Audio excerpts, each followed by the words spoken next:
Merci d'être venus si nombreux pour cette quatrième édition des salons littéraires que nous organisons après Giuliano d'Ampoli, Jean-Marie Roire, Hélène Carrère-Dancos. Nous sommes très heureux, très honorés de vous recevoir ce soir, André Makin, puisque Arnaud Frilet, le directeur, l'a dit, vous êtes évidemment d'origine russe, mais vous êtes aussi français, puisque vous êtes membre de l'Académie française. Et vous êtes d'ailleurs le seul membre de l'Académie française qui est né en Russie, en Sibérie, à Krasnoïarsk. Et dès l'âge de 4 ans, vous apprenez la langue française. Et c'est le début d'une histoire d'amour avec la littérature française. À 30 ans, vous vous installez à Paris. Vous menez une vie difficile, vous le dites, parfois désespérante, mais vous n'abandonnez jamais ce rêve qui vous porte, devenir un écrivain de langue française. En 1990, vous publiez votre premier roman, La fille d'un héros de l'Union soviétique. Malgré ce succès critique et public, et malgré votre amour de la langue française, votre première demande pour obtenir la nationalité est refusée.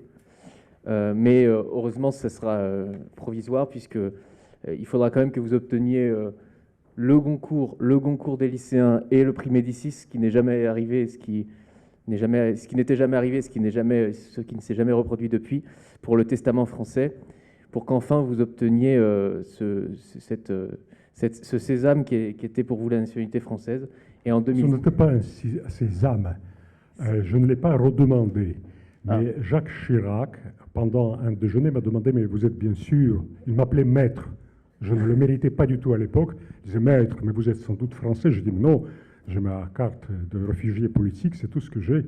Et donc, ça s'est réglé comme ça. Mais je ne sentais pas un sésame, mais je n'ai demandé pour la seconde fois à personne de m'octroyer cette nationalité qui m'a été refusée.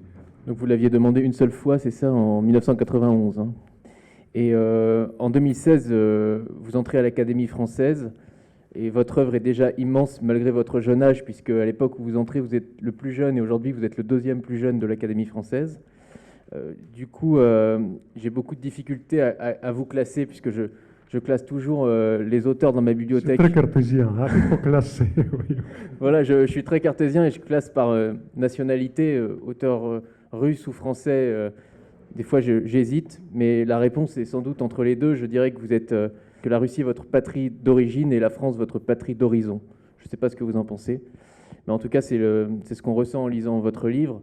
Car votre amour de la langue française est présent à chaque page, et même parfois, c'est le thème du livre lui-même, cette France qu'on oublie d'aimer en 2006, le pays du lieutenant Schreiber en 2014, et en même temps, vous conservez toujours votre attachement à la Russie, à la littérature russe, à la culture russe, même si vous n'appréciez pas le terme d'âme russe, on en reparlera.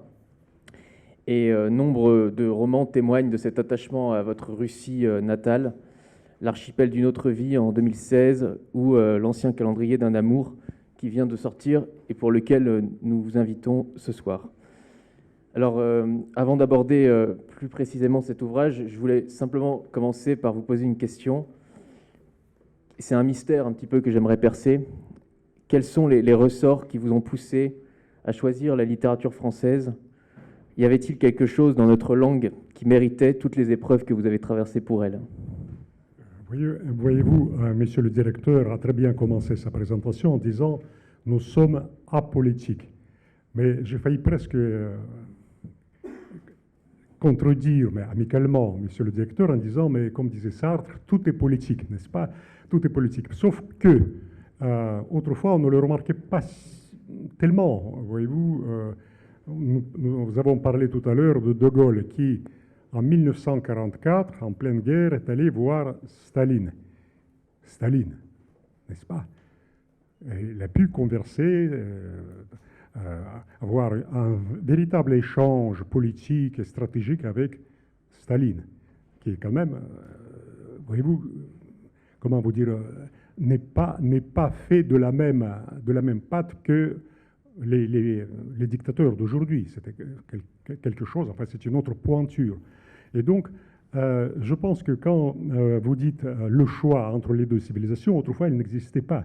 Tolstoï venait à Paris très simplement. Bounine, la même chose. Tchekhov, la même chose.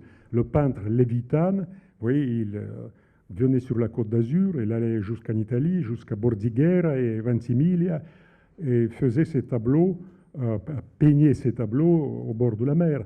Vous voyez, enfin, sur le rivage, il y a un très joli tableau qui s'appelle Une mouette, d'ailleurs qui, je pense, a inspiré son ami Tchekhov.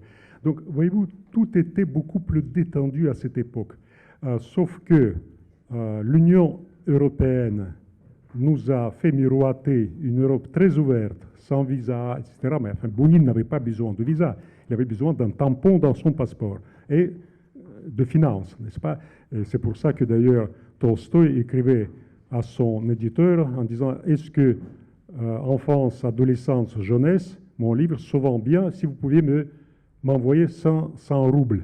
100 roubles, c'était une fortune à l'époque. Donc, vous voyez, les relations étaient beaucoup plus détendues. Il y avait beaucoup de Français qui s'installaient, mais vous le savez mieux que moi, à Moscou, à Saint-Pétersbourg, et les Russes qui s'installaient ici ou qui revenaient. Et il n'y avait pas ce mur de Berlin mental qui nous est imposé aujourd'hui, hélas. Et donc, la littérature, peut-être, c'est le seul billet qui nous reste aujourd'hui, l'art et la littérature, la musique, pour justement enjamber ce mur mental.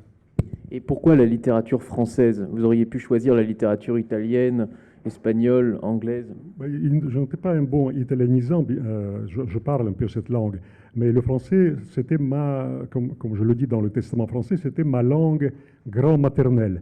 Donc je commençais à le baragouiner, mais enfin très mal, quand j'étais enfant, mais comme tous les enfants, comme les enfants français. L'apprentissage était différent, bien sûr, parce que je n'avais pas de locuteur en face de moi. Tous les locuteurs étaient russes. Mais grâce à ma grand-mère, voyez-vous, il y avait une certaine ambiance qui me permettait de me sentir à l'aise dans cet univers français. Et mon cas n'était pas du tout exceptionnel. Prenez les œuvres complètes de Pouchkine, et le dernier volume, si c'est en 10 volumes, c'est la correspondance de Pouchkine. Mais la correspondance Pouchkine, c'est 50-50, c'est-à-dire 50% en russe, et peut-être même plus en français. Et dans quel français? Mais c'est en français qu'il faudrait étudier aujourd'hui, qui n'a rien d'académique, qui n'a rien de, comment vous dire, de sec ou de vacillant. C'est une très belle langue. Il écrivait d'ailleurs à sa chère Natalia avant qu'il ne se marie en français, et puis quand ils se sont mariés, il est passé au russe. On ne sait pas pourquoi, ça m'a toujours intrigué. Pourquoi on écrit à sa bien-aimée en français, mais quand elle devient votre épouse, on passe au russe.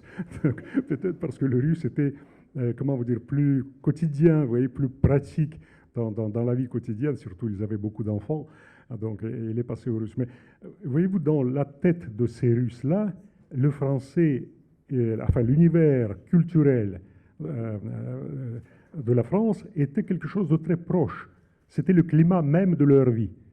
La même chose pour l'amour que, je ne sais pas, que Mérimée, même bien avant lui, Diderot ou Voltaire, éprouvaient pour la culture russe. Et puisqu'on parle d'histoire, est-ce que la première coupure, elle ne s'est pas faite à la Révolution française? Puisque vous parlez de Diderot, on sait que Catherine II, qui était sa protectrice, elle l'a renié au moment où elle a considéré qu'il avait été un précurseur de la Révolution française. Donc il n'y a pas eu une première coupure politique à ce moment-là, peut-être, entre la France et la Russie? Diderot, il faut vérifier parce qu'il est mort avant la Révolution. Il est mort voilà, quelques années avant. 80 quelques, n'est-ce pas? Donc il est mort avant. Et je ne pense pas que ce soit lié comme ça juste à cet épisode-là, parce que bien sûr, elle craignait la contagion révolutionnaire, c'est évident. Diderot, il a reçu dans son palais à Saint-Pétersbourg, et elle se plaignait de Diderot, déjà, elle se plaignait de Diderot, mais pas de ses vues politiques, mais de sa, comment vous dire, une certaine brutalité. Elle disait à ses courtisans, elle disait, mais vous savez, mes cuisses sont couvertes de bleu, parce que Diderot, quand il me parle, il s'enflamme, il commence à me taper sur les genoux. Et donc, imaginez la tsarine, la pauvre tsarine, était couverte de bleu, parce que c'est un énergumène français lui donnait des coups de main, enfin des claques sur les genoux. Et il a eu cette phrase, à mon avis, qui a très bien résumé tout. son attitude vis-à-vis de Diderot et vis-à-vis des idées révolutionnaires françaises, il lui a dit, vous, cher monsieur, vous travaillez sur le papier.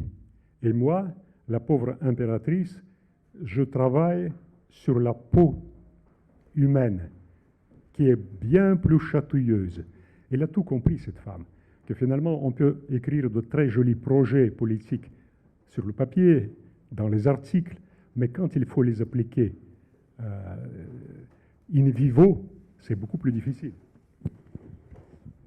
Et la peau humaine, justement, les souvenirs, l'amour, c'est le thème de votre dernier roman, L'Ancien calendrier d'un amour, qui raconte l'histoire de Valdas, un ancien officier de l'armée blanche qui a immigré en France.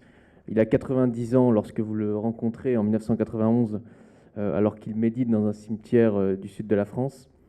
Et dans cette longue existence, une chose seulement semble compter pour lui, c'est son amour perdu, qui va être finalement le fil rouge de ce roman, que vous avez la possibilité de vous faire dédicacer ensuite. Mais alors la question que je voulais vous poser, c'est pourquoi est-ce que vous avez choisi de raconter cette histoire de Valdas ?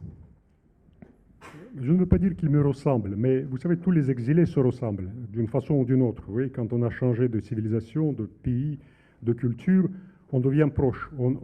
Finalement, on habite un continent invisible qui n'est pas véritablement la France, qui n'est pas véritablement la Russie, et qui n'est pas de notre temps, parce qu'on a quitté notre temps. On ne peut pas revenir, on vit dans nos souvenirs. Et donc, il y a comme une sorte de langage muette qui s'établit, je l'ai déjà remarqué, entre ces gens. J'avais un ami à l'université de Moscou qui était indonésien, mais banni de son pays. Et j'ai senti en lui à peu près ce que je ressens maintenant, ce que sans doute tous les exilés ou tous les expatriés ressentent un jour, c'est qu'on est en dehors de ce monde. Oui, c'est presque la définition classique du chrétien. Vous êtes dans ce monde, mais vous n'êtes pas de ce monde.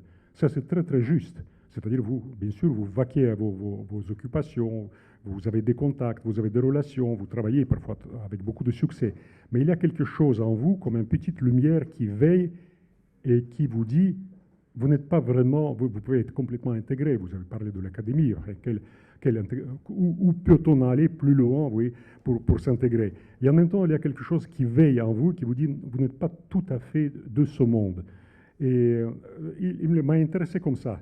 Mais il m'a intéressé aussi parce que cette première vague de l'immigration russe portait en elle une expérience très riche. C'était bien sûr l'expérience des trois révolutions russes, trois révolutions, vous voyez. Les Russes ont bien suivi l'exemple français. La Première Guerre mondiale, la guerre civile, c'était une dévastation, on oublie un peu cela. Vous voyez, on compare les journalistes qui écrivent sur mon roman en disant « Ah, ben, il a prophétisé, c'est exactement ce qui se passe aujourd'hui en Ukraine ». Mais non, c'était 9 millions de morts. C'était des ravages absolument effroyables en la Russie. Et puis surtout, c'est toute une population de l'élite russe qui est partie. Pas seulement de l'élite, mais les soldats, les officiers, les généraux qui sont partis comme s'ils étaient parfaitement inutiles à leur patrie. Et ça, c'est une perte incommensurable. Là, je pense que la Russie, peut-être elle la rattrapera un jour, mais il y a encore des lacunes qui restent, même dans la Russie d'aujourd'hui. Et vous dites que l'auteur, pardon, l'exilé est comme le chrétien, il est dans ce monde, mais il n'est pas vraiment de ce monde. Est-ce que c'est pas aussi la définition de l'écrivain, selon vous? Non, mais l'écrivain Proust l'a très bien dit. Proust disait cela. Je suis venu dans ce monde en étranger et je quitterai ce monde en étranger. Ça, c'est beaucoup plus radical pour un écrivain. Il faut se couper complètement, sinon, pourquoi pas écrire des romans populaires, écrire ce qui représente 90% de la production livresque. Mais là, ce sont des écrivains qui sont bien installés dans ce monde. Ils sont toujours dans l'actualité, ils voient ce qui peut plaire ou ne pas plaire au lecteur, ils réussissent. Mais c'est extrêmement... Je parlais de la grande littérature, effectivement, pour faire de la grande... Ce n'est pas de la littérature, pour moi. Vous savez, en russe, vous avez un terme que les russophones doivent le connaître, un terme péjoratif, qui n'a rien de péjoratif en français. Vous voyez, c'est l'un de ces faux amis du traducteur, comme on dit. Les Français disent les belles lettres. C'est magnifique, les belles lettres. Les Russes disent belletristica. Belletristica, c'est, comment vous dire, c'est une littérature bas de gamme, finalement, belletristica. C'est un roman populaire, c'est pas vraiment un roman de guerre, mais c'est quelque chose de léger. Oui. Et donc ça, c'est de la belletristica, c'est-à-dire quelque chose d'assez facile. Et vous, quand vous écrivez, est-ce que vous êtes obligé, pour trouver l'inspiration, de vous couper du monde, de prendre une sorte de vivre un petit peu en ermite pour écrire, ou vous avez besoin au contraire d'être dans le mouvement du monde? Non, je le suis déjà. Vous savez, je vis de ma plume. Donc quand on vit de sa plume, on est déjà assez marginal. Et cette marginalité, elle peut être pesante, elle peut être parfois douloureuse, parce qu'on cherche son Graal, vous voyez, quand on écrit. Mais elle est en même temps bienfaisante. Ça permet, si vous voulez, de prendre un peu de hauteur, même sans aller jusqu'à dire que je suis au-dessus de la mêlée. J'aime pas cette expression. Romain Rolland l'a employée, vous voyez. À peu près, ça revient au même, c'est-à-dire je suis apolitique, les gens se battent quelque part. Il parlait de la Première Guerre mondiale, mais l'auteur doit être au-dessus de la mêlée. Flaubert, d'ailleurs, disait la même chose, mais il l'a exprimé dans sa lettre à Tourgueniev. Il disait ça. J'ai toujours voulu vivre dans ma tour d'ivoire, mais des tas d'immondices, il employait le mot beaucoup plus grave, en battent les murs. C'est-à-dire il s'enferme, mais quand même, quand on lit la correspondance de Flaubert, on voit qu'il était très engagé. Parfois, il souffrait. Vous voyez, il disait qu'est-ce que doit faire un écrivain? Faire et se taire. Mais il n'a jamais réussi à suivre son propre précepte. Il n'a jamais réussi parce dès qu'il y avait un article qui le dérangeait, il répondait à cet article. Il portait son jugement sur les événements en cours. Donc il n'a pas réussi, même, il vivait dans des conditions quand même rêvées pour un écrivain d'aujourd'hui, dans son fief de Normandie, entretenu d'ailleurs entretenu, c'est beaucoup dire, mais aidé, disons, financièrement par sa nièce. Et la nièce et son mari l'appelaient consommateur. Consommateur parce qu'il consommait beaucoup de bois pour se chauffer. Mais quand il est mort, ils ont récupéré toute sa correspondance et finalement ça a remboursé toutes les dettes de Flaubert. Et est-ce que vous vous qualifieriez, vous, d'écrivain engagé? La littérature, déjà, c'est une chose engagée. La poésie est engagée. Si vous écrivez un sonnet, c'est que vous montrez aux autres le chemin qu'il faudrait suivre pour s'écarter de l'insignifiant, de l'écume des jours. Vous voyez, un sonnet de Shakespeare, c'est cela, ou de Dante. Vous voyez, lisez-le et puis tout à coup, vous êtes ailleurs. Donc vous n'êtes plus dans la mêlée quotidienne qui peut être utile pour survivre financièrement, ou commercialement, ou matériellement, mais qui n'a pas beaucoup de valeur. Parce que c'est sûr que de ce point de vue-là, effectivement, les grands artistes sont engagés, mais en général, quand on parle du terme engagé, on veut dire engagé politiquement, engagé pour une cause, engagé pour être justement dans la mêlée d'une certaine manière. Est-ce que vous êtes dans ce type d'engagement-là? Est-ce que vous vous qualifiez en ce sens-là, par exemple, comme a pu l'être Sartre, ou est-ce qu'au contraire, vous essayez, vous, de vous éloigner de ce que vous appelez avec Boris Vian l'écume des jours? Écoutez, je mesure bien, si vous voulez, la faiblesse de ma voix, parce que je sais que ma voix, elle compte peu. Il y a en face de nous aujourd'hui des machines de propagande, c'est évident. Vous voyez, la voix d'un auteur, j'ai publié quelques interviews sans nécessairement parler du problème ukrainien, mais il fallait dire quelque chose. Vous voyez, je me sentais, parce que j'ai de très bons amis en Ukraine ou en Russie, et donc ce sujet, c'est un déchirement pour moi, c'est évident. Je l'ai fait, mais je pense que, disons, l'utilité de ces interventions est assez faible. Il faut ou bien devenir une sorte de baroudeur, oui, de battleur d'estrade, être tout le temps engagé, et on risque de se perdre complètement. Mais quand on est écrivain, il faut de temps en temps se prononcer. Il ne faut pas se cacher derrière son petit doigt. mais il faut bien mesurer, il faut pondérer, si vous voulez, l'impact de votre parole, et dans mon cas, elle est très faible, et surtout l'impact sur votre création. Pour revenir à l'ancien calendrier d'un amour, on remarque qu'il y a deux niveaux de discours qui sont présents tout au long du roman, et moi ça m'a frappé. Le premier niveau, c'est celui de la comédie humaine, dépeinte notamment par Tchekhov, l'extérieur, le visible, l'histoire et ses gesticulations, ce que vous appelez le décor du monde ou le jeu des adultes. Et il y a un second niveau qui est plus un niveau de la vie intérieure du personnage principal, qui relève de l'invisible, du souvenir et de ce qui a vraiment compté dans sa vie. D'ailleurs, les premiers mots du roman sont assez explicites et résument bien, je pense, cette distinction. Dire le sens de nos vies est moins facile que d'exalter leur complexité. Est-ce qu'au fond, vous n'avez pas cherché dans ce livre à dire la vie, à dire le sens de la vie de cet homme? Oui, vous avez la question et la réponse déjà dans votre question. C'est les meilleures questions. Oui, vous dites deux niveaux, on pourrait parler même de trois niveaux, pourquoi pas. Mais tout simplement, dans le destin de ce personnage, de ce Valdas Bataïev, la découverte de la supercherie, de la comédie humaine, est arrivée très tôt. Ben, ça nous arrive à tous, surtout à mon âge. Vous savez, on devient un peu désabusé. Mais ce jeune garçon, grâce au théâtre, c'est pour ça que j'ai parlé à votre directeur peut-être des mises en scène que vous pourriez organiser ici.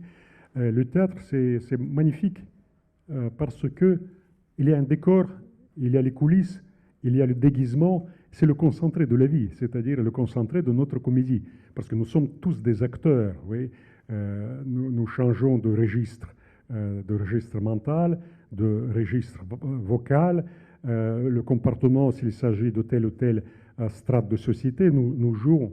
Et Valdas le remarque très vite grâce à ces petites piécettes de Tchekhov que sa belle-mère joue dans leur grande propriété en Crimée.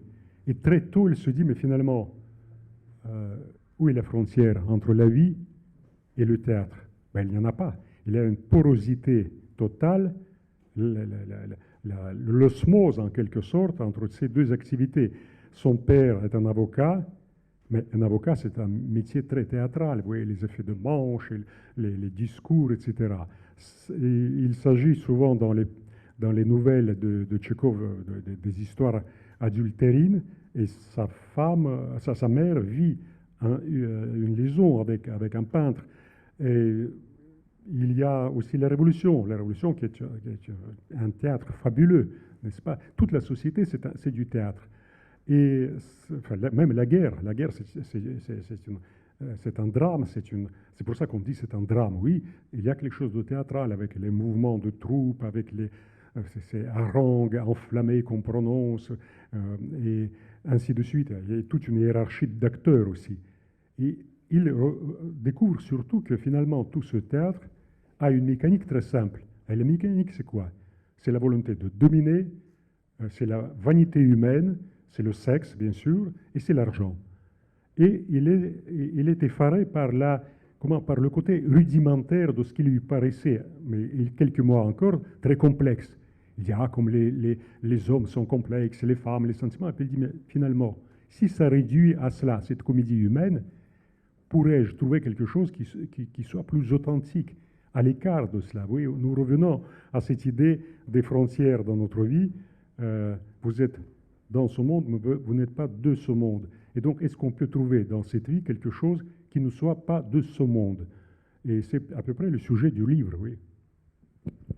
Et la vie intérieure de ce personnage n'est pas totalement de ce monde, et c'est cette vie intérieure que vous racontez qui est le propos du roman. Et si vous me le permettez, j'aimerais qu'on lise un extrait, donc soit vous pouvez le lire, ou soit... Je ne vais pas imposer mon accent, parce que là, après, ça va résonner dans vos oreilles. Bon. Ah, le public a l'air de vous demander de... Je suis les suffrages du public, alors. Mais vous me pardonnerez mon accent. Et en plus, il me faut des lunettes. Vous avez peut-être besoin de... Ah, oui. Attendez, je vais bafouiller, mais quel extrait je lis? Ne me C'est- posez pas trop, parce que... C'est pendant la traversée, il découvrit en lui un... Voilà, très bien. Et pendant la traversée, il s'agit finalement de la fuite, de l'exil. Il est sur la route de l'exil, il traverse la mer Noire. Pendant la traversée, il découvrit en lui un isolement qui sembla définitif. Ses compagnons de voyage, c'est-à-dire c'est l'armée, n'est-ce pas, qui est évacuée, maudissaient l'abandon de la terre natale, promettaient de reconquérir le pays, de chasser les bandes rouges. Valdas n'y pensait pas, insensible à l'impétuosité de leur précoce nostalgie.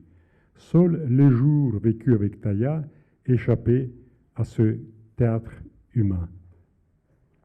Merci beaucoup.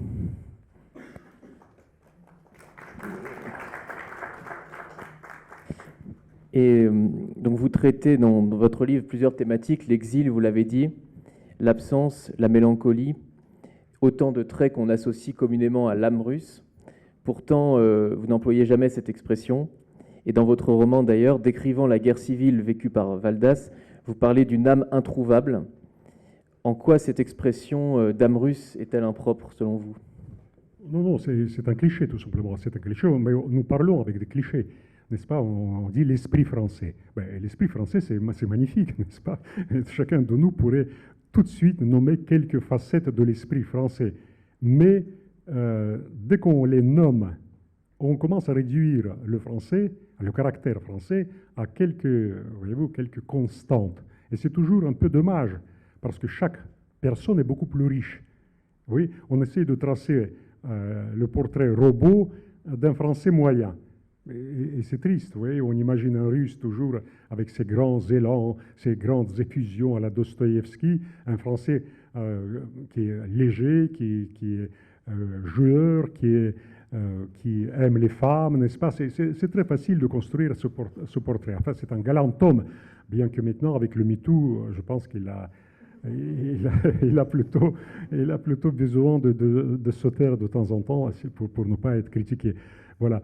Donc, c'est pour ça que l'âme russe, qui est tout à fait valable comme expression, à mon avis, ne doit pas être galvaudée tout le temps pour ne pas, si vous voulez, enlever le sens profond de la russité. La russité, j'emploie parfois cela, oui, la russité comme essence russe. Et ça, on pourrait en parler. Il a une essence sans doute historique, culturelle, ethnologique, oui, il a une essence philosophique, ontologique, métaphysique. Donc ça, c'est quelque chose de beaucoup plus palpable. Tandis que l'âme russe, c'est très bien pour une petite causerie devant les gens qui ne connaissent pas les Russes. C'est exactement ce que je me disais en vous lisant, puisque on voit que vous refusez en fait l'expression facile dans vos livres. Et d'ailleurs, il n'y a pas de... On peut s'amuser à chercher, mais il n'y a pas la moindre phrase qui relève du cliché ou même de l'expression communément employée. Et vous essayez au contraire d'inventer systématiquement de nouvelles formes littéraires. Et même, je dirais que parfois même, vous créez des phrases qui pourraient servir de poncif plus tard. Citez un exemple, ça m'intéresse, parce que moi, je n'ai pas remarqué cela, oui. Il venait d'avoir 13 ans et le théâtre de son monde tomba. Je crois que c'est ça. Le théâtre oui, c'est ça, le décor. Oui, c'est pas un cliché. Sinon, si c'était un cliché, vous l'auriez retenu facilement. Parce que ça vient d'être écrit, mais peut-être que dans 10 ans, ça sera devenu un poncif. Non, je sais pas.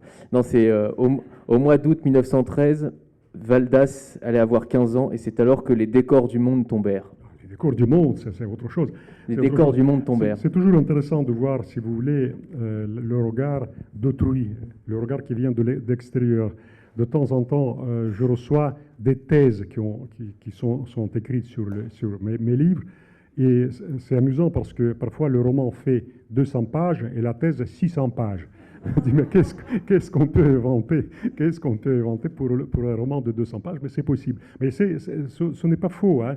Vous savez, c'est l'auteur pour les thésards, enfin pour les universitaires, c'est un peu comme comment on appelle ça en français? Une mine d'or un peu. Oui, non, non, vous êtes beaucoup trop romantique. Pour moi, c'est plutôt un sac de boxeurs. Vous voyez, les jeunes le boxent et grâce à ça, ils entraînent leurs muscles d'universitaires, de futurs universitaires. Donc, on se prête à ce jeu. Et nos livres, pour eux, c'est des sacs de boxeurs. Donc, ils affinent leur vision de la littérature. Et vous m'avez pas répondu sur votre refus de la phrase facile et sur la recherche justement de créer de nouvelles formes littéraires. Est-ce que c'est un critère pour vous d'essayer de chercher la nouveauté dans l'écriture? Non, c'est la clarté plutôt. Oui, tout ce qui n'est pas clair n'est pas français. Donc comme j'écris en français, j'essaie d'être clair, j'essaie de correspondre disons, à la vision française de la littérature. Vous lisez Molière, vous lisez Voltaire ou Diderot, ce sont des auteurs très clairs. Et on ne retrouve plus cette clarté, je ne sais pas, ne serait-ce que dans l'autofiction à la française. Parfois on se dit, mais qui a écrit ça? Et pourtant on regarde la couverture, oui, c'est une dame ou un homme avec des noms bien français. Mais c'est incompréhensible. Incompréhensible parce que justement, comme vous avez cité cette phrase, il est beaucoup plus simple d'être complexe ou d'avoir l'air complexe, n'est-ce pas, que de parler du sens de sa vie. Le sens finalement s'exprime avec beaucoup plus de difficulté. Quand c'est touffu, quand c'est brumeux, on pense qu'il y a une profondeur. Mais cette profondeur, parfois, creuse. Oui, c'est profond, mais c'est creux. Certains de nos hommes politiques devraient méditer, je pense, ces paroles. Je ne vise personne. Et oui, donc j'avais une question à vous poser, parce qu'au niveau de la façon que vous avez d'écrire, est-ce que vous êtes plutôt un auteur qui fonctionne avec l'instinct et vous écrivez finalement assez rapidement, au moins un premier jet, ou est-ce que vous êtes dans une construction lente, comme un peintre qui ferait des petites touches progressives? Comment est-ce que vous écrivez Non, si vous me permettez ce terme barbare, j'ai une infrastructure assez conséquente, c'est-à-dire il me faut rassembler beaucoup de brouillons, beaucoup réfléchir. Et puis oui, ce roman-là, j'y pensais déjà peut-être il y a 15 ans, sinon il y a 20 ans. Oui. J'ai rencontré cet homme au début des années 90. Et donc il m'habitait d'une certaine façon. Et puis finalement, le temps est venu de lui donner cette nouvelle existence. Et qui sait, peut-être là où il est, il nous entend aujourd'hui. Les écrivains ont très peu de privilèges finalement. Leurs livres sont souvent mal lus, vite oubliés. Ils peuvent passer une très longue période de purgatoire, un peu comme Stendhal. Stendhal n'était pas lu du tout.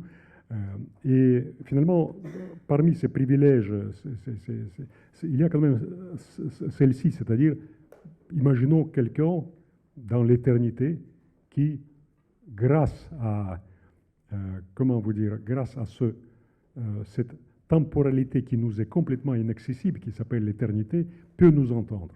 Oui, ça vous paraît complètement chimérique ou même fantaisiste ce que je dis, mais essayons au moins de croire à cette hypothèse.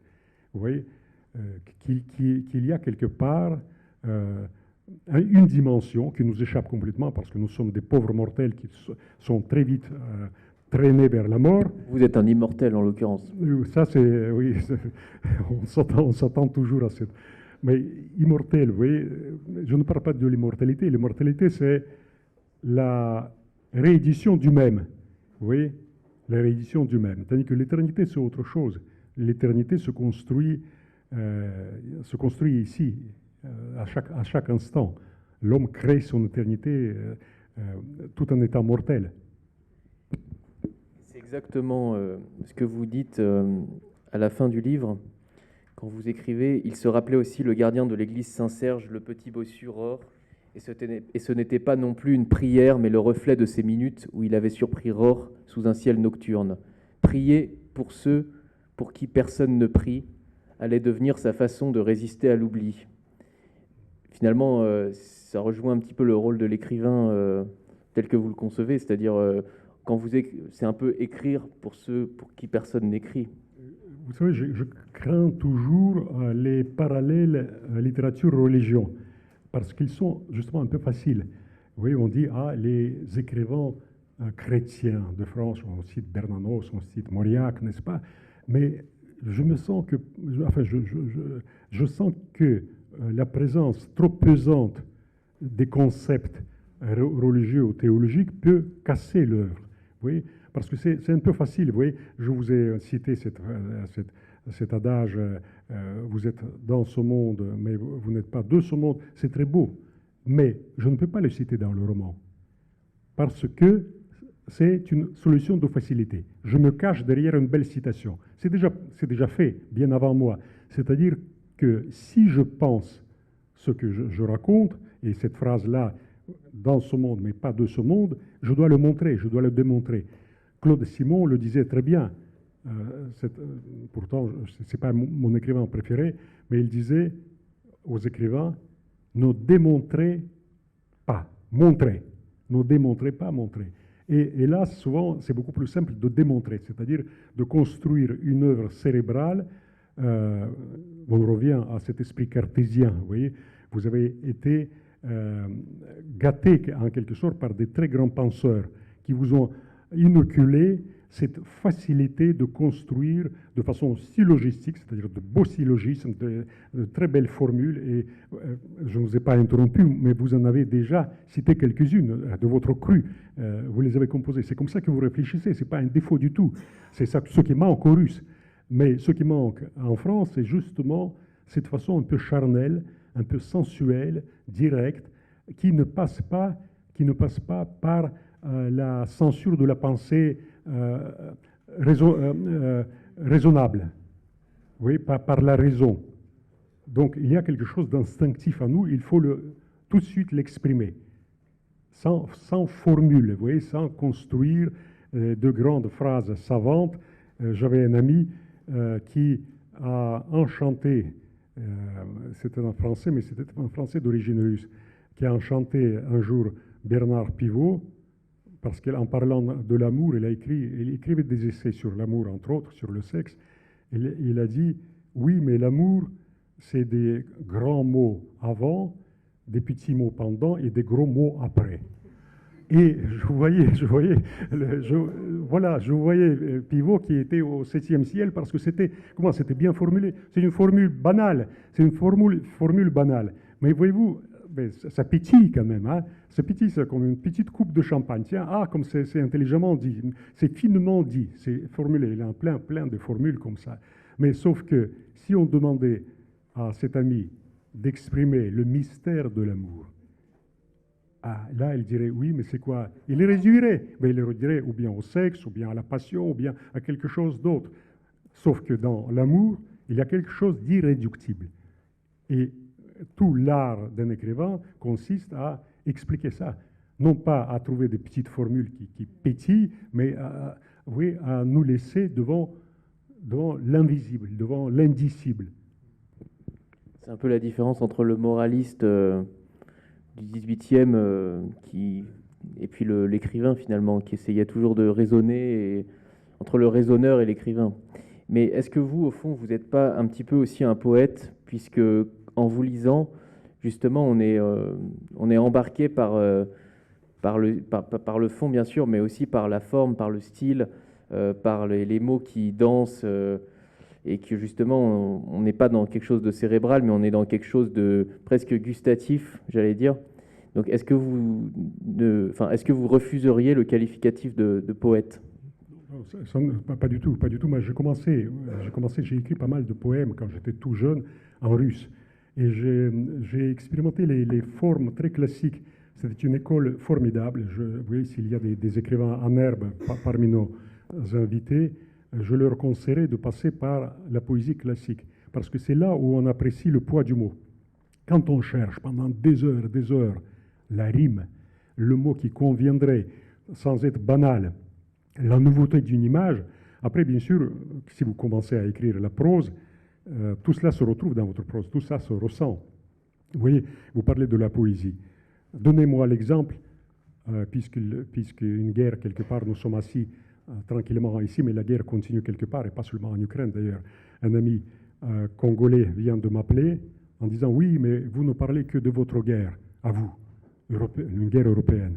Mais de notre seconde guerre, personne ne parle. » Et moi, j'ai eu comme une berlue, je me dis « Mais quelle est cette seconde ?» Elle parle de la Seconde Guerre mondiale, mais elle est beaucoup trop jeune. Mais non, c'est la Seconde Guerre du Congo. 5 millions de morts. Mais personne n'en parle. On en a parlé un peu parce que le pape est venu au Congo. Mais sinon, on a complètement oublié. Et ça continue d'ailleurs, 5 millions de morts.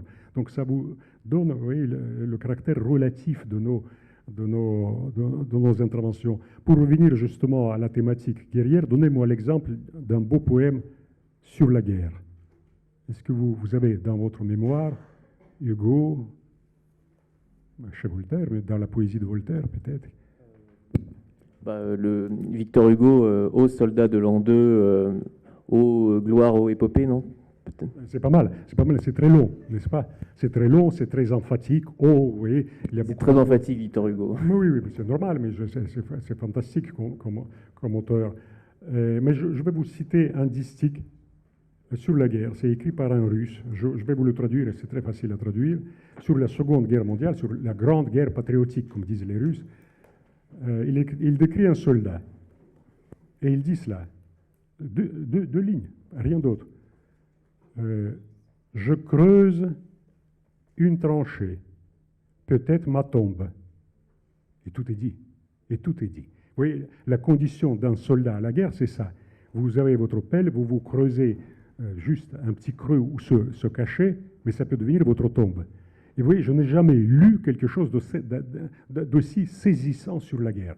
Je creuse une tranchée, peut-être ma tombe.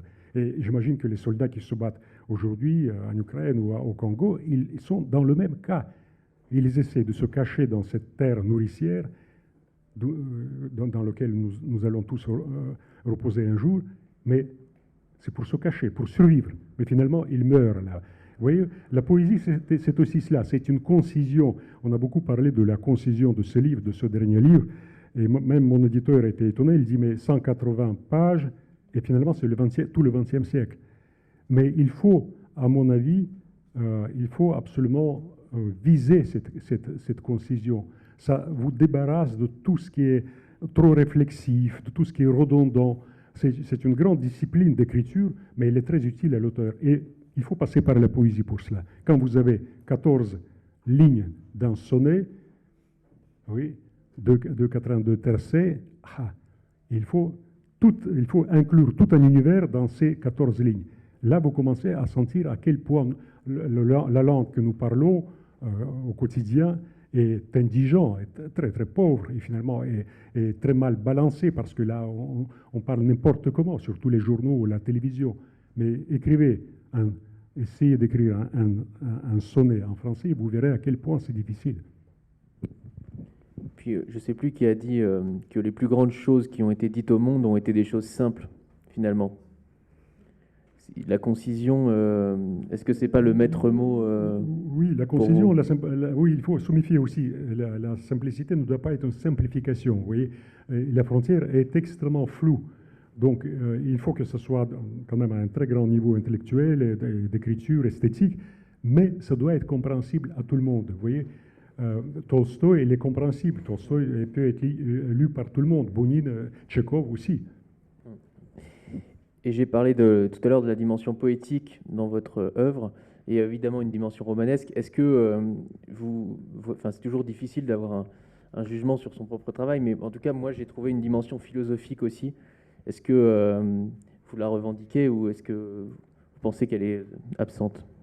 Quelle est la meilleure définition de la philosophie? Vous êtes français, donc vous avez fait de la philo, comme tous les Français. Ils sont très forts, c'est très bien d'ailleurs. Je pense que l'enseignement français, dans ce domaine-là, il est excellent. Donc, quelle est la meilleure définition de la philosophie? Comment vous définirez? La philosophie, c'est quoi? Je dirais que c'est l'art de bien penser. L'art de bien penser, mais surtout, la philosophie, c'est apprendre à mourir. C'est apprendre à mourir. Tout est dit. Mais apprendre à mourir, c'est-à-dire apprendre à vivre avant. Et à penser, bien sûr, oui, mais apprendre à mourir, ne pas devenir cette petite être qui frémit. Comme disait Sénèque, ne rougissez-vous pas d'avoir si longtemps peur pour une chose qui dure si peu, la mort. Vous devez rougir de la peur de mourir parce que finalement, ça arrive très vite et vous n'êtes plus là. Oui. Est-ce que c'est pas cette peur de mourir qui est à la base de toute de tout processus créatif, justement. Est-ce que c'est pas le besoin, la nécessité de laisser une trace de son passage sur Terre, comme Valdas qui se recueille finalement dans le cimetière? Comme marque matérielle. Comme marque matérielle.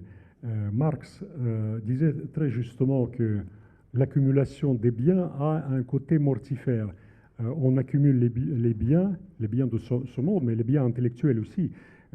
Les biens, c'est-à-dire les glorioles, les vanités, justement pour s'écarter pour augmenter la distance, parce qu'on pense qu'on se retrouverait dans ce cas-là en amassant une fortune immense, etc., et une fortune de gloire.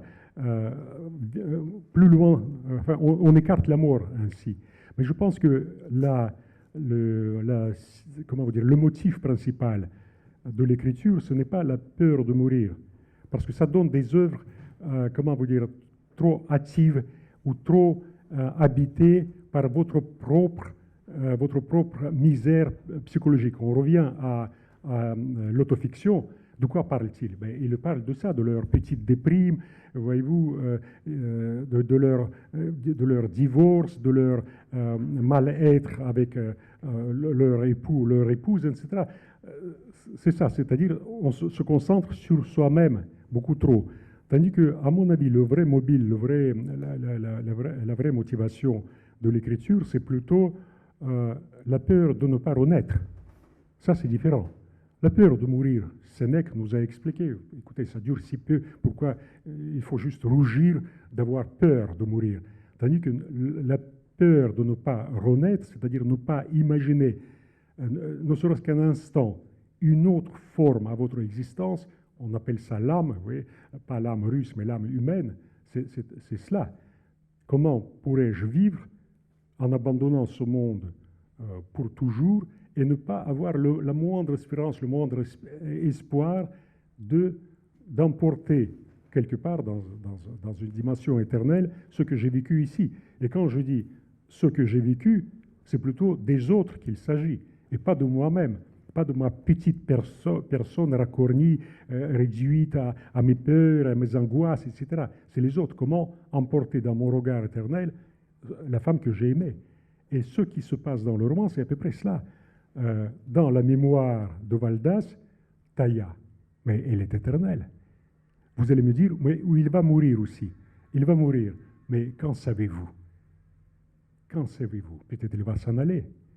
Il y a chez Hippius, la poétesse russe, il y a un très joli poème. Malheureusement, je ne le connais pas par cœur, je vous l'aurais volontiers traduit, mais vous le retrouverez.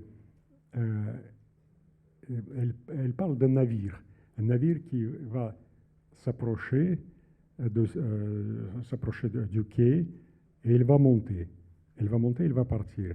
Il dit, tout le monde dira, voilà, elle est morte. Mais personne ne comprendra que tout simplement je suis parti sur ce bateau, sur ce navire. Et enfin, c'est une traduction abominable que je vous fais. Relisez ce poème, il est magnifique. Tout simplement, c'est une autre lecture. Oui, pour les autres, elle a disparu.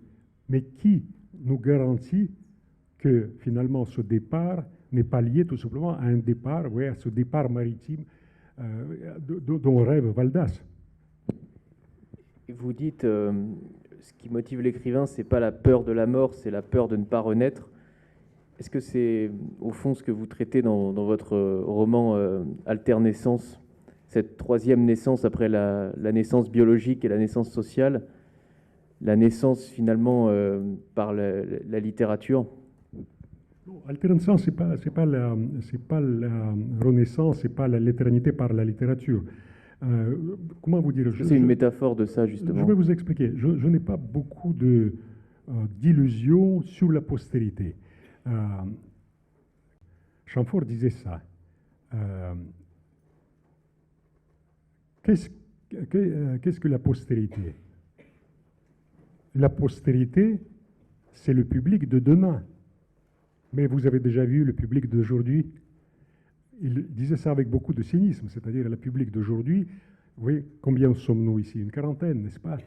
Une quarantaine de gens qui ont fait cet effort intellectuel pour venir et pour converser sur les thèmes qui sont intéressants. Un jour, j'étais à New York et j'ai dit, écoutez, je vais parler en français, parce qu'en anglais, je ne sais pas être spirituel en anglais, je ne peux pas plaisanter en américain. Elle dit, mais dans ce cas-là, vous aurez deux lecteurs. Et il y a eu quand même 200 personnes. Et la libraire était très étonnée en disant, mais attendez, 200 personnes, ça n'est jamais arrivé. Et en plus, pour écouter pour un écrivain en français, j'ai dit, mais attendez, 200 personnes dans une ville de 11 millions d'habitants, ce qui réduit vraiment, vous voyez, si vous voulez, l'impression de cette postérité, enfin de ce public qui vient en masse pour vous écouter. Donc la postérité, non. La postérité, c'est quelque chose de très volatile, vous voyez.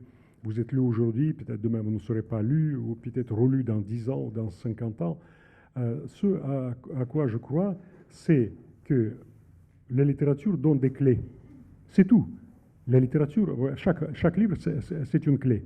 Si vous ne trouvez pas de clé dans le livre, c'est que c'est un mauvais livre. Ou peut-être il ne vous convient pas du tout, ça arrive aussi. Mais la clé qui ouvre une porte qui vous paraissait toujours fermée. Et tout à coup, vous tombez sur une clé. Et vous essayez d'ouvrir les portes qui vous paraissaient ou bien fermées, ou bien murées, ou qui n'existaient même pas une porte dérobée.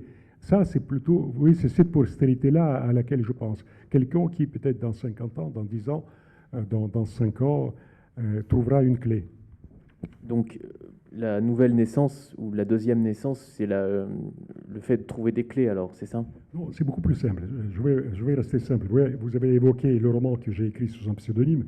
J'en ai publié 4, justement pour m'écarter de ce que fait Machin. Machin écrit plutôt des romans où l'histoire est très présente, n'est-ce pas? La France, où la moitié de ce roman se passe en Russie, l'autre moitié en France. Tandis qu'il y a sans doute en moi, comme chez tout un chacun, il y a une dimension aussi plus ontologique, plus existentielle. Et j'ai voulu l'exprimer, mais en prenant un autre nom, celui de Gabriel Osmond. Et alternaissance, c'est exactement de ce qu'on parle, de ce qu'on se dit aujourd'hui. Alternaissance, la première naissance est notre naissance biologique. On n'a pas le choix, n'est-ce pas? Nous naissons grand, beau, petit, contrefait, etc. C'est ainsi. Et peut-être un homme grand et beau, il va mourir bien plus que quelqu'un qui n'a pas été privilégié par la nature. C'est autre chose. La deuxième naissance, c'est notre naissance sociale. On construit notre statut social. Et d'habitude, pour la grande majorité des hommes et des femmes, tout s'arrête là. Pourquoi? Parce que c'est déjà très difficile à atteindre. Naître, rester en bonne santé, s'occuper bien de son corps et plus pousser ce corps dans toute cette comédie humaine où il faut prendre sa place au soleil, faire la carrière, transmettre un certain héritage à ses enfants, etc. Donc il y a déjà, le programme est déjà écrit. Et très peu de gens se demandent, mais dois-je me réduire finalement à cette chair périssable, à ce corps périssable, et à ce statut qui est extrêmement éphémère, oui, et qui disparaît souvent bien avant notre mort. Dès que vous quittez le monde des affaires, enfin le monde des actifs, vous n'êtes plus rien. Je pourrais vous donner quelques noms des grands critiques littéraires qui comptaient pour les éditeurs, mais comme des demi-dieux qui ont pris leur retraite, on les a complètement oubliés. Oui, et c'est dommage, parce que c'était quand même des intelligences, c'était des cerveaux. Et la troisième naissance, l'alternaissance, c'est le questionnement permanent. Est-ce que quelque chose va perdurer indépendamment de ma première naissance et de ma seconde naissance? Est-ce que je suis un peu différent quand même de ces deux naissances qui remplissent ma personnalité sociale complètement, oui, jusqu'au bout, mais est-ce qu'il y a quelque chose d'autre? Vous voyez, la religion arrive au galop à ce moment-là et nous dit, mais bien sûr l'âme, bien sûr la transcendance. Mais là, on retombe dans les formules clichés, parce que c'est très utile de dire oui, l'âme. Et l'âme, c'est quoi? L'âme, c'est quoi? C'est la grande question. La dernière de la soirée, avant de passer aux questions du public, j'aimerais vous demander quels sont les grands auteurs français et russes, mais vous avez aussi le droit de citer des auteurs qui ne sont ni français ni russes, qui ont le plus structuré votre travail et qui vous inspirent aujourd'hui? Ceux que j'ai évoqués parmi les Russes, ils m'ont inspiré, sans doute, ils m'ont beaucoup appris. Tolstoï, peut-être un peu moins Dostoïevski, je l'ai toujours trouvé excessif. Bounine, beaucoup, Tchekhov, oui, pour la concision de la forme.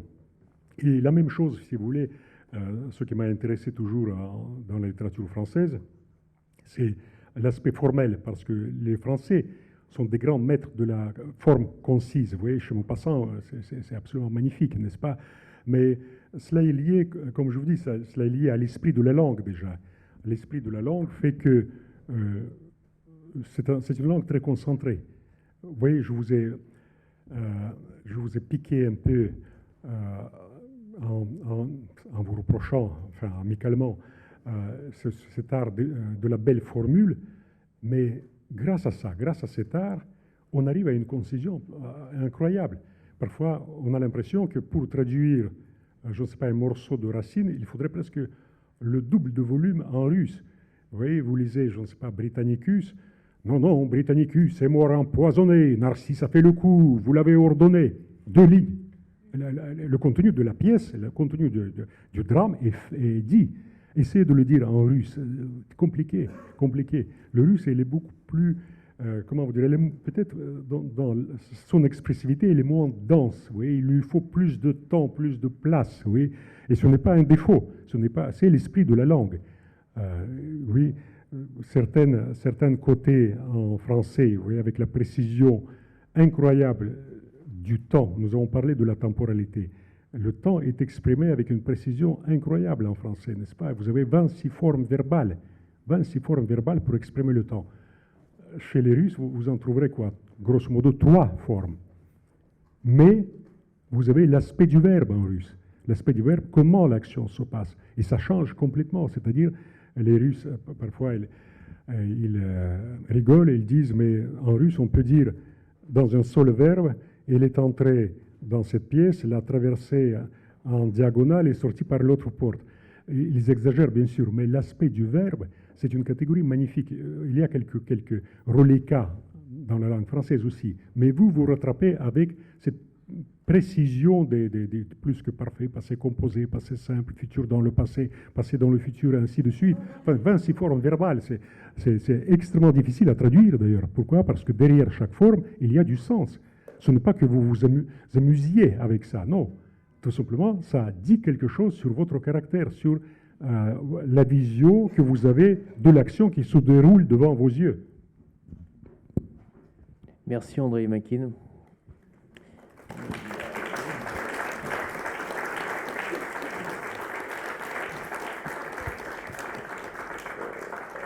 Avant de passer à la dédicace et au verre de l'amitié, j'aimerais qu'on passe aux questions du public. Donc si l'un d'entre vous ou l'une d'entre vous a des questions.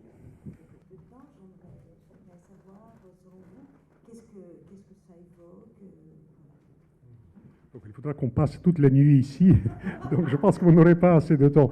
Non, c'est un sujet passionnant et vaste. Et à la limite, vous savez, c'est un sujet difficile à traiter pour un Russe. Parce que le Russe, comme dans une séance de psychanalyse, il doit se raconter, vous voyez, il se met en scène. J'essaierai de l'éviter. Donc c'est plutôt un Français qui devrait parler de ça. Pourquoi? Parce que vous avez un regard extérieur. Vous voyez, nous avons parlé tout à l'heure de ce merveilleux livre de Dominique Fernandez que vous allez recevoir par ici. Et moi, je suis souvent épaté par la précision de ce regard sur la Russie. Pourquoi? Parce que c'est un étranger. Tout ce qui nous paraît banal, tout ce qui nous paraît cliché et que les Russes ne remarquent même plus, ils disent, mais tiens, c'est comme cela. Et les Russes ouvrent les yeux en disant, mais tiens, je n'ai jamais remarqué, pour moi c'était d'une grande banalité, je ne le remarquais plus. Donc, essayez de lui reposer cette question à Dominique Fernandez, qu'est-ce que la russité pour lui? Comment il voit cette russité? Moi, bien sûr, je pourrais vous parler pendant des heures, mais on dit souvent, vous voyez, chaque pays fait la politique de sa géographie. C'est très bien dit. Ce qui se passe aujourd'hui en Ukraine, c'est exactement ça. Chaque pays a s'il y avait des montagnes, imaginez les montagnes du Caucase entre la Russie et l'Ukraine, ça ne serait passé pas du tout comme ça. Oui. Mais les Russes, dans cette immense plaine, c'est vrai qu'ils ont parfois cet esprit, ce réflexe obsidional. Oui, le territoire est trop vaste. Le climat, bien sûr, ça joue. Vous voyez, quand vous avez 9 mois d'hiver, ça joue sur la mentalité des Russes. Oui. L'histoire, ça joue nécessairement. Vous voyez. Nous parlons de l'esclavage aux États-Unis, une page absolument horrible et honteuse, mais en Russie, il y avait le servage. Il y avait le servage, et oui, qui a duré des siècles. On oublie souvent de dire qu'en Pologne, le servage était encore plus dur qu'en Russie. C'est-à-dire le représentant de Szlachta, de la noblesse polonaise, pouvait tuer son paysan. Ce qui ne se faisait pas en Russie. Le maître était jugé quand même, vous voyez, pour des crimes de sang. Donc, bien sûr, ça rejaillit sur le caractère. Le servage a été aboli en 1861. Donc, c'est assez récent. Imaginez seulement que le grand-père de Gagarine était un serf, donc un esclave. Et lui, il était allé dans l'espace. Donc, tout est là, avec ce rythme qu'on croit russe, donc très lent, très posé. Pas du tout, c'est pas du tout vrai. C'est pas du tout vrai. C'est un rythme effréné. Et pour rattraper le monde civilisé, comme disait Lénine, en changeant de calendrier, n'est-ce pas, ouais, il fallait donc s'arrimer à l'Europe en changeant, en remplaçant le calendrier julien par le grégorien. Oui, mais surtout, c'est un rythme effréné. Vous voyez, ne serait-ce qu'en 30 ans de cette histoire post-communiste, Moscou n'est plus reconnaissable, il faut le reconnaître. Et le pays a changé pour le meilleur ou pour le pire, mais c'est évident. Donc le rythme est haletant en Russie. Le temps russe n'est pas le temps européen, c'est évident. Pourquoi? Parce que l'histoire est différente. Et donc, vous voyez, tous ces petits fragments de la spécificité russe font qu'on puisse parler de la russité en tant qu'un type humain, un type civilisationnel plutôt. Donc, vous n'avez pas tout à fait répondu précisément sur cette caractéristique. Oui, les caractéristiques, vous les connaissez peut-être mieux que moi, parce que vous avez le regard extérieur. Je pourrais il faudrait faire par les oppositions, dans ce cas, jouer des oppositions. Je vous ai taquiné avec votre cartésianisme, n'est-ce pas? Les Français sont cartésiens, donc des êtres raisonnables, sauf que c'est à voir, n'est-ce pas? Sont-ils tellement raisonnables? Et les Russes, ils sont plus expansifs, plus sentimentaux, etc.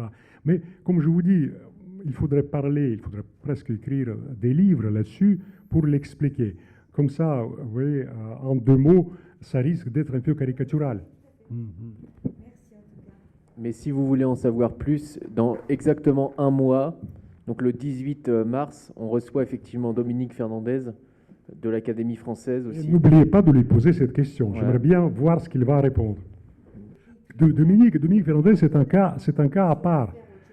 C'est un cas à part parce que ce qui l'intéressait au début, c'est l'Italie, n'est-ce pas? Il a écrit beaucoup sur l'Italie. C'est un professeur d'italien d'ailleurs. C'est un professeur d'italien et c'est un grand connaisseur de l'Italie. Mais il y a dans le Guépard de Lampedusa, il y a un très beau passage où il dit, mais finalement, il faudra le retrouver, où les Russes et les Italiens se ressemblent. J'ai été très étonné. Les Siciliens même, il parle des Siciliens.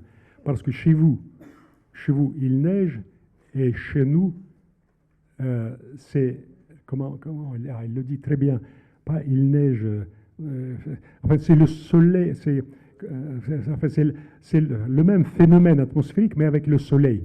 C'est-à-dire, ça abat toutes les émotions, tous les mouvements. À un moment, il fait tellement chaud que tout s'arrête. Et le temps en Sicile n'existe plus à cause du soleil. C'est-à-dire que chez vous, c'est à cause de la neige, à cause du froid. Oui.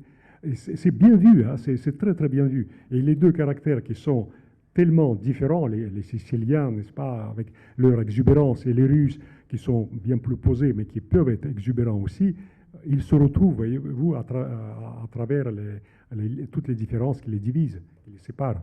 Je ne connaissais pas, parce que je connaissais un peu l'histoire, donc je me demandais notamment, c'est un lieu qui avait été racheté à des luthériens. Notre conversation avec Valdas a duré une demi-heure, pas plus. Une demi-heure. Et puis, c'est là la tâche de l'écrivain, c'est de faire de ce demi-heure, enfin, de cette conversation très brève, finalement, une vie, le raconter comme une vie. Vous voyez, si par exemple, c'est pour ça que j'évite les questions les réponses à l'emporte-pièce, parce qu'en 15 minutes, on ne peut rien expliquer. Mais si vous me racontiez votre vie, en 15 minutes, voyez-vous, j'aurais eu juste le canevas de votre vie. Et puis, il arrive quelque chose qui s'appelle la divination.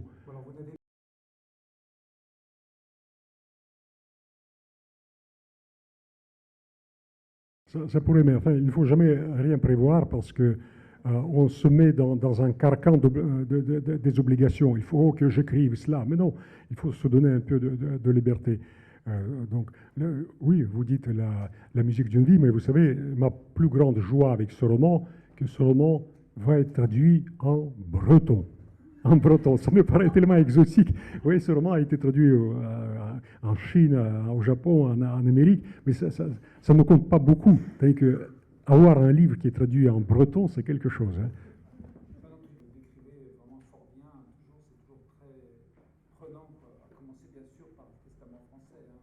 Oui, c'est une page incroyable parce que là, l'immigration, tout simplement, elle était très nombreuse. On oublie de dire ça. On parle souvent des communautés. On dit une communauté. Mais c'était bien plus large. Il y a eu 600 000 personnes et en tout 2 millions de personnes qui ont fui la Russie. 2 millions de personnes. Donc c'est un énorme morceau. Presque comme s'il y avait une banquise, vous voyez, un morceau qui s'est décollé, qui a navigué comme ça à travers le continent. Parce que nous parlons de Paris, mais il y a eu une immigration russe à New York, à Berlin et ailleurs. En Australie même, en Australie. Peut-être vous êtes ici, vous allez se faire beaucoup et hop, tout à coup. Oui, mais je pense que c'est le résumé que Erwan a fait qui a, comment vous dire, qui a faussé un peu les perspectives de ma modeste existence. Il a dit, voilà, il est arrivé donc, en France, et puis 2016, il est à l'Académie française. Donc, ça ne s'est pas fait comme ça, je vous assure. C'était un peu trop rapide, mais il devait résumer, donc il a parlé du Testament français, puis l'Académie française. L'Académie française, je n'y pensais pas. Puis Hélène Carrère d'Ancos m'a rencontré plusieurs fois, elle m'a invité pour me parler en disant que c'est très important de garder ce lien, justement, par mon modeste intermédiaire entre la Russie et la France. Parce que l'Académie, on voit surtout, si vous voulez, le côté, comment vous dire, le côté historique. Le côté historique, les fastes, oui, enfin, ces habits verts, etc. Mais il y a tout un travail. C'est des gens qui travaillent beaucoup. C'est des hommes et des femmes qui sont des horizons très différents. Et heureusement, parce que quand on travaille sur un dictionnaire, il vaut mieux être divers pour pour parler, je ne sais pas, d'un terme médical ou d'un terme technique, etc. Voilà. Est-ce qu'il y a eu dans mon parcours un événement, vous voulez dire un événement artistique? Ou un déclic? Oui, c'est tout simplement, oui, non, moi je pense que c'est tout simplement le fait d'être publié déjà, le fait d'être publié, voir son premier livre. Le premier livre, ouais, avec ce titre qui peut paraître aujourd'hui complètement baroque, La fille d'un héros de l'Union soviétique. À l'époque, ça ne paraissait pas tellement étrange, oui, à moi en tout cas, parce que c'était une vraie femme. J'étais dans un café et j'ai entendu derrière moi le petit tintement du verre. Je me dis, qu'est-ce qui se passe? Je regarde, je vois, gentiment, enfin, sans la, si vous voulez, sans la gêner par l'intensité de mon regard, je vois donc une femme, une trentaine d'années, qui boit son verre et il tremble et ses dents, vous voyez, c'est le verre qui claquette un peu contre ses dents. Et je vois qu'elle a la pensée russe. Donc un journal, la pensée russe, je ne sais pas s'il existe encore. Et je dis, c'est une russe, c'est une compatriote. Et donc je m'introduis très, très discrètement. Je dis, madame, vous lisez le journal, et on commence à parler en russe. Et c'est elle qui me raconte cette histoire. J'aime bien, si vous voulez, le canevas de ma vie, le canevas de tout un chacun est assez simple finalement. Vous voyez, c'est pour ça que je parlais de la complexité qui est souvent fausse. Vous voyez, on est très rapide dans notre vie, on la traverse très vite. Et il commence à me parler de sa vie, et je suis complètement, comment vous dire, transporté et gêné aussi, parce qu'il peut-être il a bu avant, donc il avait cette franchise des gens qui viennent de boire un bon verre, et il avait très froid, et je découvre que c'était une prostituée moscovite, une prostituée, mais comme on les appelait, une prostituée à devise, c'est-à-dire travailler avec les étrangers. Et il me raconte cette histoire incroyable, sans trop se gêner, parce que justement, il a compris qu'on était de la même race. Si on pouvait arrêter pour l'instant, les photos, ça me gêne. Oui. Et donc, il raconte sa vie à Moscou. Voilà, tout se passe à Moscou, il me raconte sa vie à Moscou, et à la fin de cette conversation, il me dit, mais vous savez, mon père était un héros de l'Union soviétique. Et donc, c'était comme, si vous voulez, le dernier mot de toute une histoire qui commençait à s'écrire à moi. Je ne l'aurais jamais écrit. Oui, mais il y a, si vous parlez des occasions comme ça qui vous dirigent vers un livre ou vers l'écriture, c'était bien cela. C'est souvent les rencontres. Nous sommes faits de nos rencontres. C'est pour ça que je suis très méfiant ou défiant vis-à-vis de tout ce qui est autofiction. On commence à étaler ces boyaux, ces entrailles, en disant « Regardez comme je suis complexe ». Oui, non, ce sont les autres, c'est le regard des autres qui est complexe. C'est les destins des autres qui sont complexes, et il faut être étranger par rapport à autrui. Nous sommes étrangers, et donc nous avons un regard bien perspicace. Et quand j'ai regardé cette femme, sans doute elle ne se rendait même pas compte de sa complexité. Elle disait oui, mais mon père, vous savez, il a fait la guerre, il était à Stalingrad, et puis il avait son étoile dorée, oui. Et elle était une prostituée donc à l'hôtel Intourist à Moscou. Donc un destin incroyable. Et j'ai écrit ce premier roman avec ce titre. J'ai voulu garder contre vents et marées, parce que mon éditeur s'arrachait les cheveux en disant « Mais attendez, avec une titre pareil, vous n'imaginez pas ». J'ai dit « Mais non, parce que ça dit exactement ce que ça veut dire. Oui, c'est la fille d'un héros de l'Union soviétique, rien à dire. » Oui. Donc vous voyez, c'est peut-être un événement comme ça qui doit vous arriver dans votre carrière artistique, pas de la même façon, mais autrement. Et vous l'aviez présenté à combien d'éditeurs le premier livre, si vous vous souvenez? Le premier a été refusé partout, comme mes 4 premiers romans. Et c'est là où je me suis dit, j'avais cette naïveté, Cyrus peut-être même, je ne sais pas si les Français sont aussi naïfs que les Russes. Je prenais mon manuscrit sous le bras, et il me fallait, mais ça c'est vraiment un côté russe, il me fallait voir les yeux dans les yeux celui qui va s'occuper de mon livre, c'est quand même important, de mon destin. Et les gens, enfin les gens de l'édition, les éditeurs entendaient mon accent, disaient, il parle avec un accent, donc il écrit avec un accent, ce qui était complètement faux. Mais donc il y a eu des refus, et c'est pour ça que j'ai inventé un traducteur. Et j'ai présenté ce roman qui était soi-disant traduit du russe. Et donc le roman a tout de suite été accepté.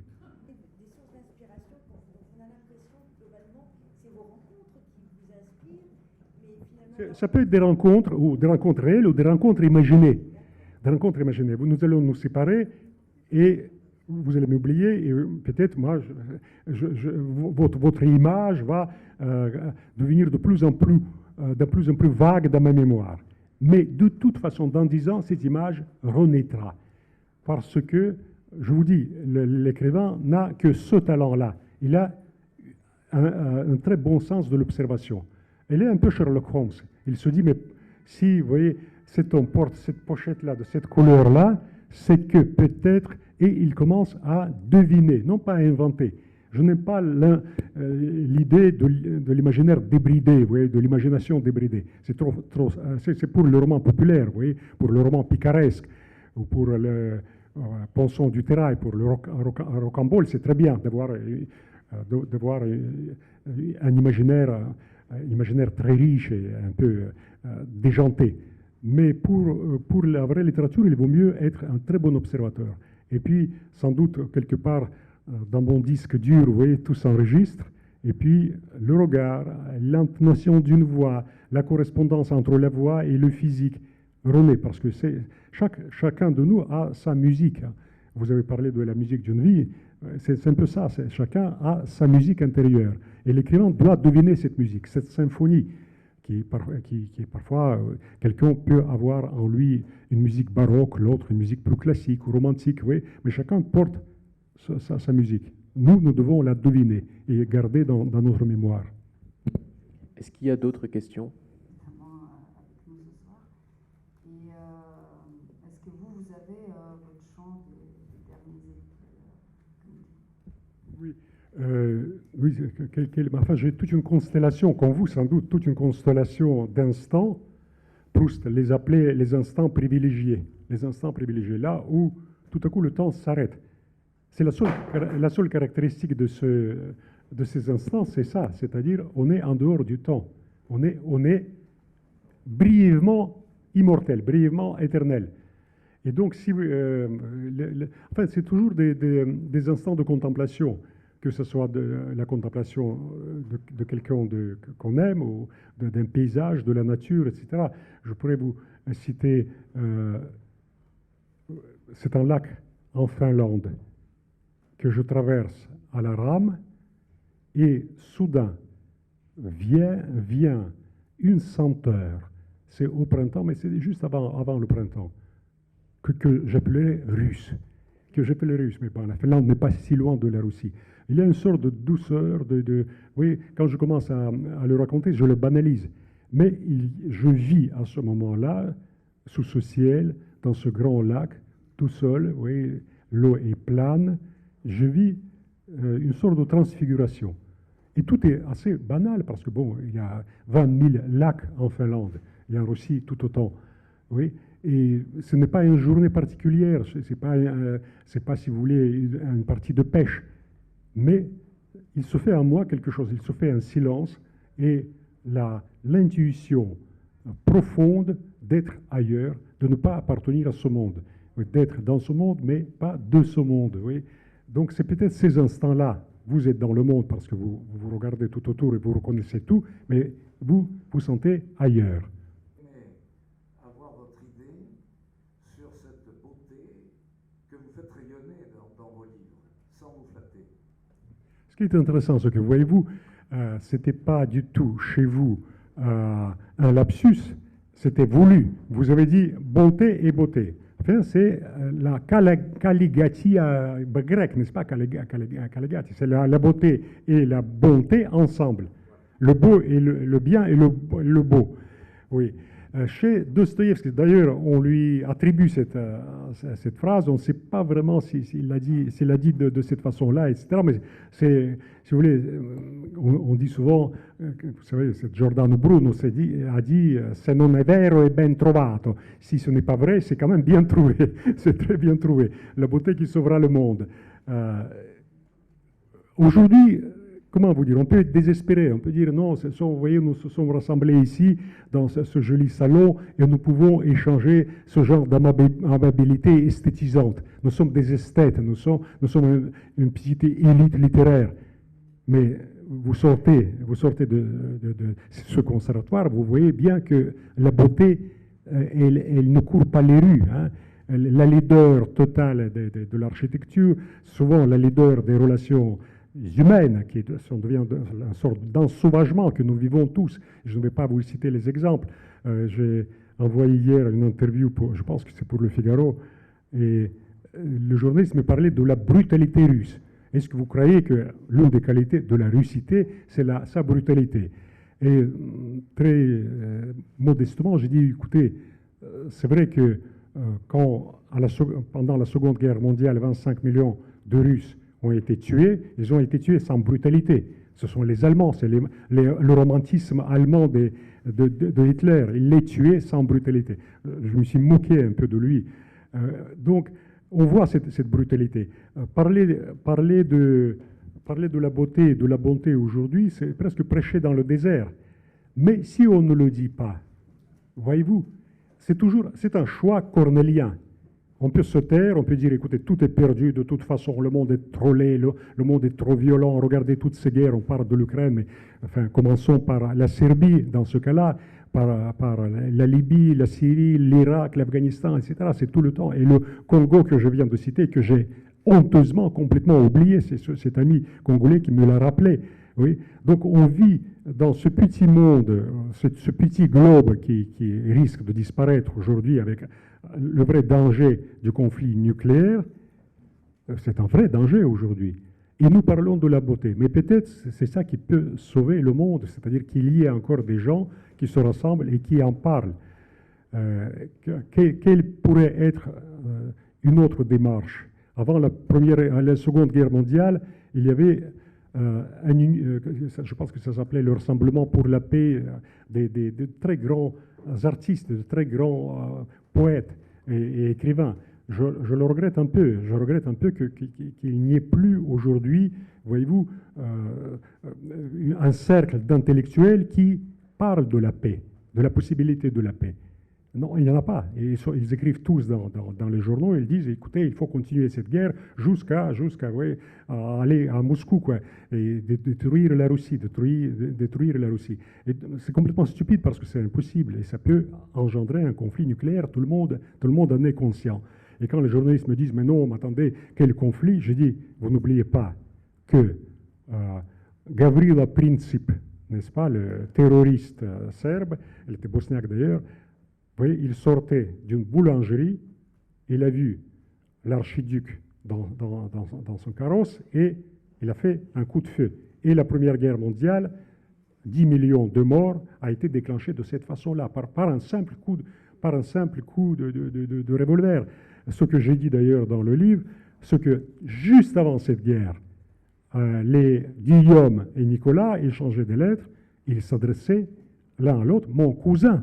Ils s'appelaient mon cousin parce qu'ils étaient liés du point de vue familial, ils étaient dynastiques, ils étaient liés. Mon cousin, et je parle de cette photo où ils se sont fait photographier, mais juste avant la guerre, en échangeant leur uniforme. Nicolas était habillé en officier allemand et l'autre, donc Guillaume, en officier russe. Donc comment, après tout cela, on peut déclarer la guerre? Mais la guerre a été déclarée et la guerre était dévastatrice et la France en sait quelque chose parce que vous avez perdu 1,5 million de personnes, 1 million, sans parler des éclopés. Je ne sais pas si mes statistiques sont bonnes, mais ce n'est pas loin d'1,5 million. Oui, d'1 million, oui. Oui, mais je reste toujours, vous voyez, très discret parce que j'ai peur d'exagérer là. Globalement, dans le futur, ici aujourd'hui, vous voyez les cultures, les communautés qui sont encore assez actives et qui lisent la littérature qui n'est pas de belles lettres. Oui, deux choses. D'abord, je dois vous dire que nous sommes dans un pays qui est pour moi, du point de vue littéraire, un pays béni. Je vous donne juste un exemple. Avec Dominique Fernandez, nous étions il y a une semaine à Angers, qui n'est pas une ville immense, c'est pas New York, c'est pas Paris. Angers, il y a eu 400 personnes. Et c'était un dimanche, c'était pendant les vacances, la journée était ensoleillée, donc les gens auraient plutôt tendance à aller se promener. Donc, voyez-vous, en France, on a encore, dans mon discours d'ailleurs de réception à l'Académie, je parlais de cette âme littéraire des Français, de cette spécificité littéraire. Vous voyez, quand De Gaulle lisait beaucoup, mais il écrivait dans un excellent français. Et je disais d'ailleurs, je regrettais dans mon discours qu'il n'ait pas eu le prix Nobel, comme Churchill, il aurait pu avoir, enfin, il l'aurait mérité mieux presque. Voilà.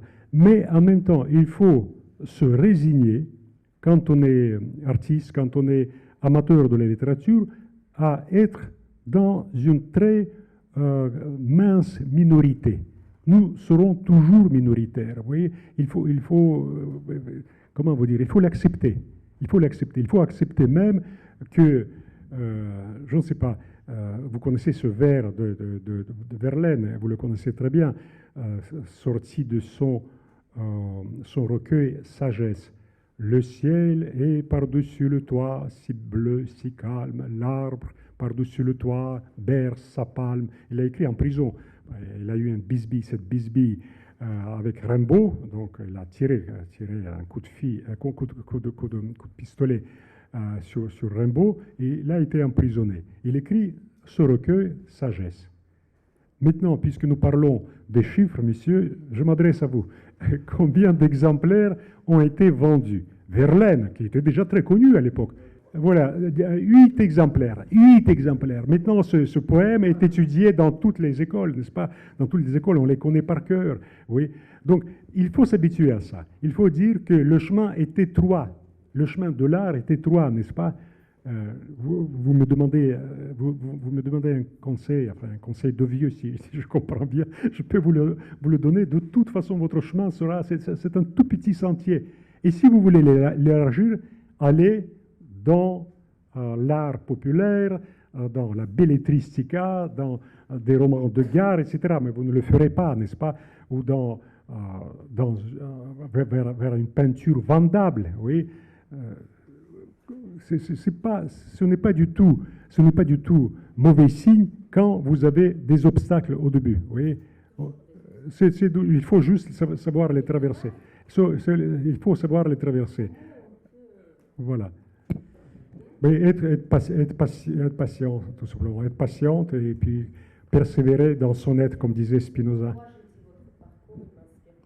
En tout cas, vous êtes un exemple pour nous tous. Et encore une fois, merci d'être Merci à vous. Merci.